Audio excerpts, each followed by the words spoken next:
Добар ден, интервју на Макфакс. Разговарам со Ивица Конески, поранешен градоначалник на општина Аеродром и член на ВМРО-ДПМН. Инаку ова требаше да биде дебатна емисија со актуелниот градоначалник на општина Аеродром Златко Марин. Меѓутоа, од неговиот кабинет кажа дека градоначалникот оправдано е отсутен 2 дена на пат. Така што ви благодарам, Ивица, што се согласивте да бидете гостин во нашето студио. Ви благодарам на поканата. Се наближуваат председателски избори. Пред неколку дена партијата ВМРО-ДПМН ги објави имињата на кандидатите. Кој е вашиот фаворит, Силјановска или Ѓорчев? Па не би сакал да се ставам на страна на било кој. Тој што ќе победи на конвенцијата, ќе добие мојата поддршка во интерес на партијата, во интерес на подобар резултат за време на овие председателски избори.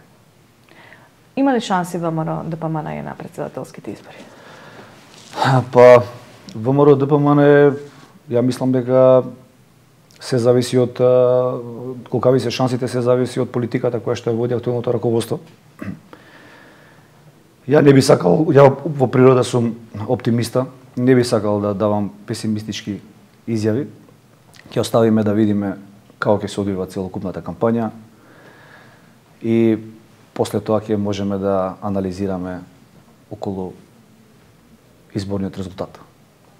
Знаеме дека има неколку струи, крила, како да ги наречам, во ВМРО-ДПМН. Дел се согласуваат со Мицкоски, дел не се согласуваат, најавуваат и преврат во партијата. Ке се случи ли тоа во ВМРО-ДПМН? ВМРО-ДПМН е навистина голема партија. Реално во ВМРО-ДПМН има голем потенцијал, има многу луѓе кои што се квалитетни и кои што реално можат да придонесат и како и за партијата и за пред се за државата.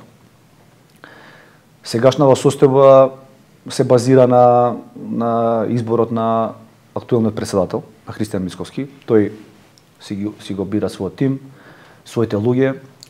Дали тоа е правилно или погрешно, времето ќе покаже.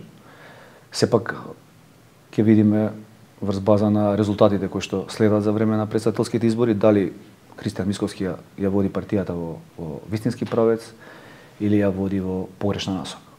Во секој случај, поделбите кои што ги имаме во моментот не се добри и тие треба што е можно побрзо да се анулираат или да кажам целокупното членство да се обедини во интерес на Република Македонија, во интерес на партијата. Сепак за тоа најголема одговорност има актуелниот председател. Тој е тој кој што треба да ги обедини сите оние кои што мислат спротивно на него, да го слушне нивното мислење, да дозволи да биде посоветуван нормално. Така да се зависи од неговиот капацитет за обединување. Јас реков и пред малку, јас сум оптимист по природа. Не би сакал сега да давам песимистички изјави во очи на председателските избори. Ќе оставиме тие да поминат и врз база на резултатот ќе го кажам после тоа моето мислење. Еве доколку изгуби ВМРО-ДПМН, иако кажавте дека сте оптимист, треба ли Мицкоски да ја напушти лидерската позиција? Прво, не би сакал да размислувам за пораз, искрено. Сакам како партија ВМРО-ДПМН да победи. Реков, во таа партија има многу квалитетни луѓе кои што навистина можат многу да направат за Република Македонија и кои што правеа многу и на локално ниво и на централно ниво.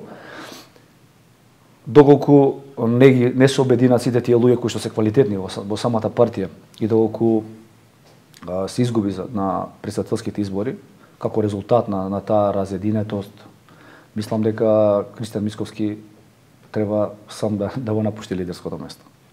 Заради тоа што во таа партија има луѓе кои што имаат капацитет да победат. Посебно под овие околности во кои што се наоѓа државата, имаме една власт која што реално не испорачува никакви проекти. Економската состојба во државата малте не е катастрофална. Постојано се зголемува долгот на државата.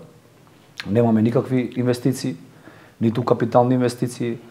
Даноците се зголемуваат, со тоа и граѓаните се осиромашуваат. Така да странските инвестиции се на на најниско ниво, немаме ниту една странска инвестиција. Знаете вие дека странските инвестиции преку нивниот извоз е моментално двигател на нашата економија.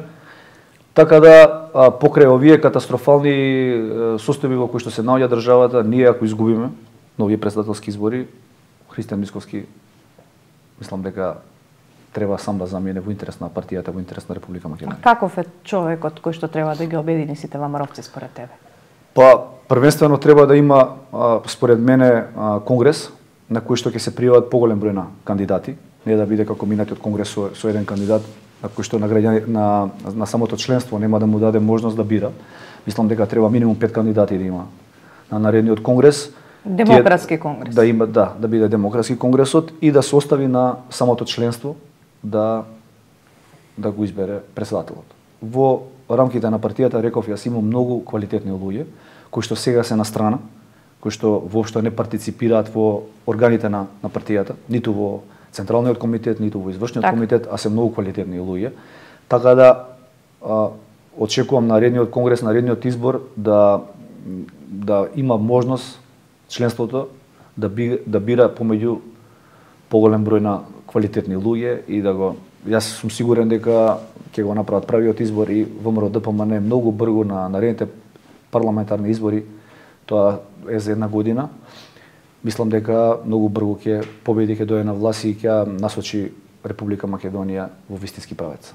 Со оглед на фактот што многу луѓе кои што се дел од партијата се надвор и не се во структурите на ВМРО-ДПМН, дали е на повидок формирање на нова партија со ВМРО-вски предзнак? Па искрено ја не би сакал. Знаеме дека пред секои избори не би сакал се случува формирање на една, да кажам, сателит партија. Јас ви реков премалку, јас сум оптимиста. Ја не би сакал да има поделба на партиското членство и формирање на нова партија од која што ќе произлегува од рамките на ВМРО-ДПМН. За мене најдобро е ВМРО-ДПМН да се обедини и да победи и да ги искористи сите квалитетни луѓе кои што ги има на располагање, кои што долги години во нив е инвестирано во поглед на искуство, во поглед на квалитет, така да мислам дека долго тие работи се направат, ВМРО-ДПМН нема потреба да се дели, да се формира нова партија. Мислам на тој начин многу брзо ВМРО-ДПМН ќе застане на чело на државата. Сега за состојбите во општина Аеродром. Вие бевте, знаеме, 2 мандати градоначалник на општина Аеродром и се уште трпите критики за вашето неработење од актуелната власт. Тврдат дека општината Аеродром сте ја претвориле во градилиште, а актуелниот градоначалник, кој што оправдано кажа дека е отсутен, тврди дека не може да ги смени одлуките што вие сте ги донеле и дека мора да гради згради, еве конкретно кај Мајчин дом и уште неколку проекти за кои што граѓаните на општина Аеродром веќе има и протести, најавија и граѓанска непослушност. Како го коментирате ова? Во периодот во кој што јас бев начело на општина Аеродром, оние критики кои што се однесуваа на изградбата на нови објекти, најчесто се однесуваа за делот на стар аеродром, каде што реално се изградија голем број на објекти на самото место каде што имавме претходно воени бараки. Тој детален план за изградба на згради во тој дел на општината е донесен во 2011 година и е донесен заедно од сите политички партии во општина Аеродром. Сите кои што беа и во коалиција со ВМРО-ДПМН и сите оние кои што беа во коалиција со СДСМ. Ние се трудевме да дадеме се од себе да им излеземе на граѓаните во пресред, на оние кои што живеат во воените бараки. Во една барака живеа по 11 семејства во субстандардни услови. Така да им дозволивме со измената на деталниот урбанистички план на тие места да се изградат објекти и на тој начин да им се подобрат на нив условите за живење, а истовремено да бидат тие места атрактивни за потенцијалните инвеститори. И тоа го направивме заедно, согласни, сите политички партии, во комуникација со граѓаните.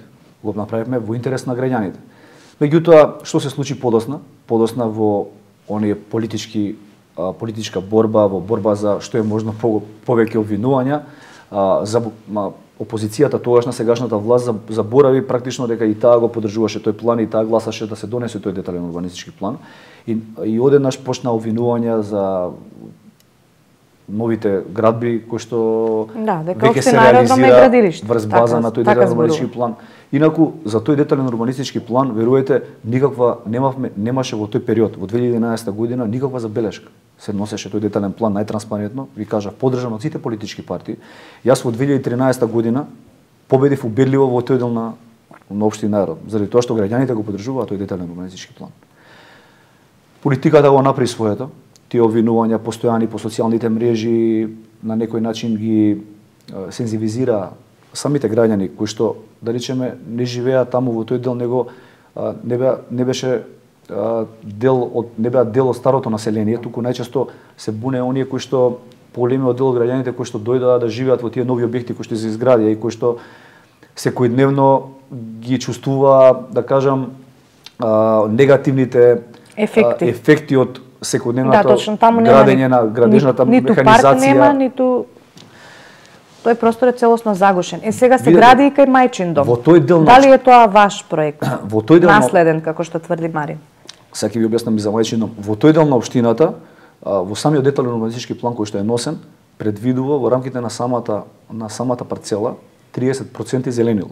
Сега постоечката власт донесе на закон, го најави како револуционерен закон дека во деталните урбанистички планови ќе зеленилото ќе биде 20% задолжително заради заштита на животната средина.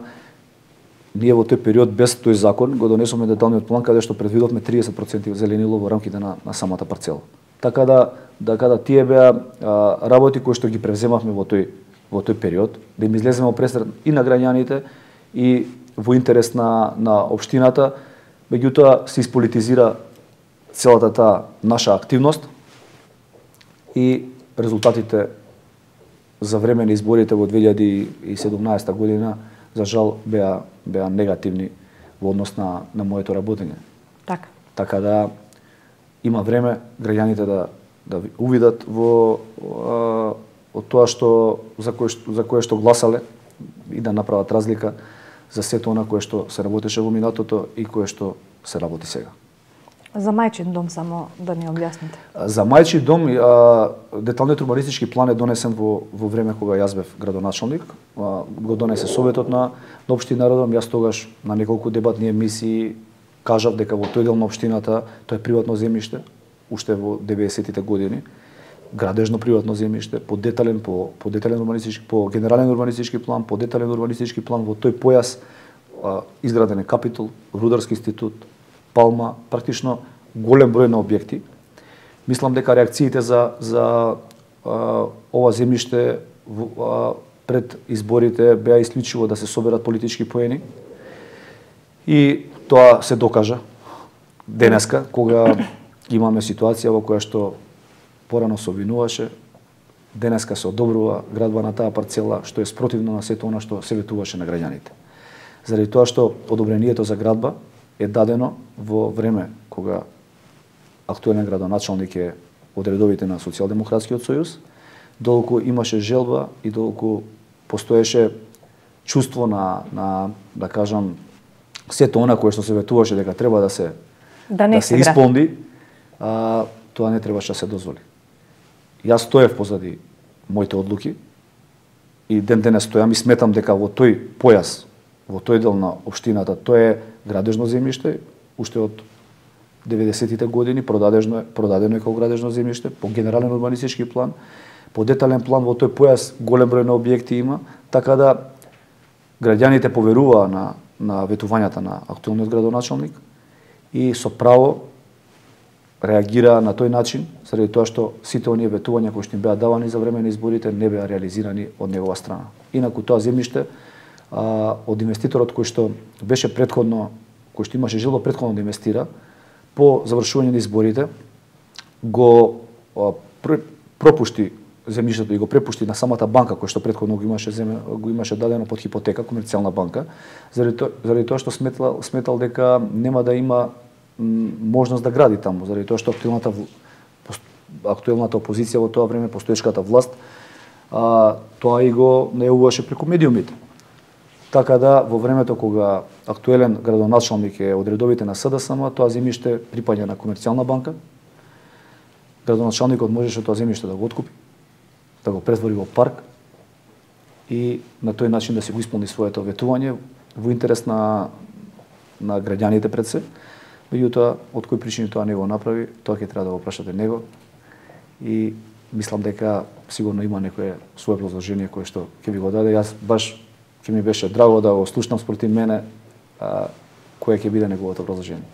Коневски ве обвинува и дека за време на градежните работи додека бевте градоначалник, бевте 8 години градоначалник, од секој дуб сте ќариле по еден стан. Ова го пренесувам изворно од вашите опоненти, од јавноста, критиките. Видете, тоа беа една прљава политичка кампања на тогашната опозиција, која што не бираше ни начин, ни средства како да се докопа до власта. И во таа борба политичка слушавме безброј обвинувања кои што навистина беа недолични и не кореспондираа со реалност. Јас баш би сакал, еве сега од оваа инстанца, кога ние сме во опозиција, јас си работам веќе адвокатура. Втора година отворив адвокатска канцеларија, работам како адвокат, баш би сакал да видам и да излезат пред јавноста, да презентираат кај се тие станови, да ги видим. Кои се становите? Колку станови се? Колку станови се, да ги видиме. Баш би сакал, јас би бил среќен да имам 20 на 30 на станови, искрено да ви кажам. Меѓутоа, такво нешто не постои. Ја работев честно, одговорно, во интерес на граѓаните, реализирав голем број на проекти во самата општина, кои што за жал паднаа во сенка на сите тие обвинувања во текот на кампањата, од спортски центри до паркови, до канализациони мрежи. Реализиравме голем број на проекти во сите сфери на локално ниво и сум горд заради тоа што после 10-20 години оставив голем број на работи кои што ќе бидат слика за самата општина и ќе представуваат пред се позитивна слика за општината, како што е спортскиот центар Јане Сандански, Новоличе спортскиот центар, фудбалска федерација, паркот со авионот, езерата, канализациона мрежа во должина од 40 км во Лисиче. Так. И голем број на проекти кои што и веруете немаме да имаме време во текот на емисијата да ги набрам сите. И еве пред крајот едно генерално прашање, ве обвинува исто така и дека немавте капацитет да се справите со загадувањето. Знаеме дека општина Аеродром и Ново Лисиче се едни од најзагадените општини. Сметате ли дека актуелната власт доволно прави, доволно презема да се справи со овој проблем? Прво, во однос на овие обвинувања, само ќе набрам неколку работи кои што ние ги правевме во текот на нашето владење. И јас и тогаш велев постојано дека инстант решение не може да се најде. Инстант решение нема за решавање на овој проблем. Потребно е подолг временски период, потребни се низа мерки кои што треба да се спроведат и тие да ги спроведат и сите чинители што се во општеството да ги спроведуваат и вклучително и граѓаните да учествуваат, за да дојдеме до позитивно решение во наредниот период. Само неколку работи ќе ви набрам.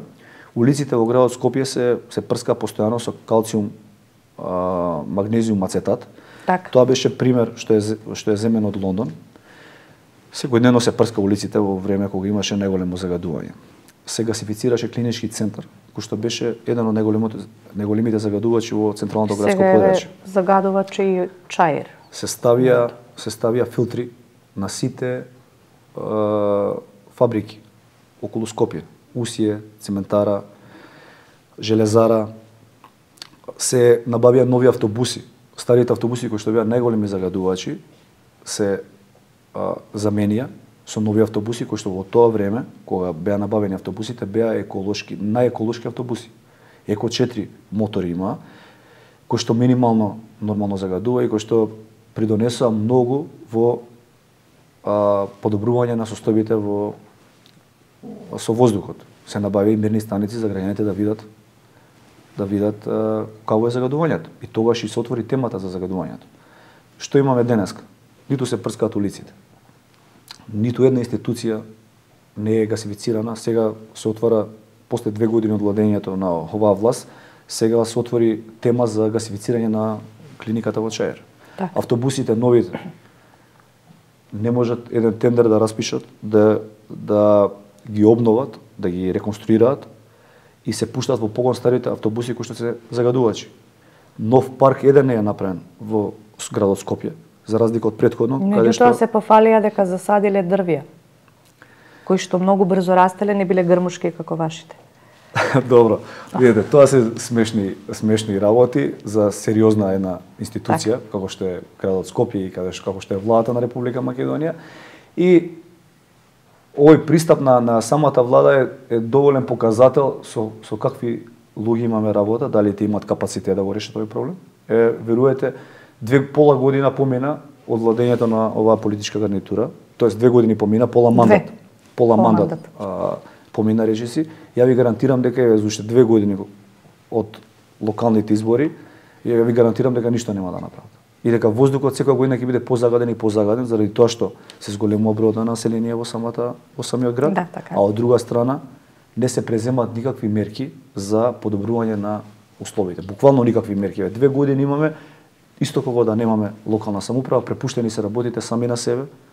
Хигиената е на најниско ниво во градот Скопје. На секаде во сите општини прљавштина, што на вистина не знам тие луѓе што работат. Се прашам, кога ќе дојдат на работа, освен кафето кога се испие наутро, какви мерки се преземаат и што е нивниот работен ден, од што се состои. Навистина се прашувам полно пати и си велам дали се свесни дека уште овие 2 години ќе поминат многу брзо. Тие можеби нема да бидат повеќе на место и сигурно нема да бидат на чело на институциите кои што ги водат, меѓутоа што ќе кажат на своите деца, што работеле претходно, што оставиле позади себе. Со што е обележано нивното владење. Мислам дека треба да се запрашаат, да го стават прстот на чело и овие 2 години дадат се од себе да подобрат состојбата во институциите кои што ги водат во интерес на граѓаните. Конески, ви благодарам што бевте гостин во студиото на Макфакс. Ова беше интервјуто со Ивица Конески. Ви благодарам на вниманието.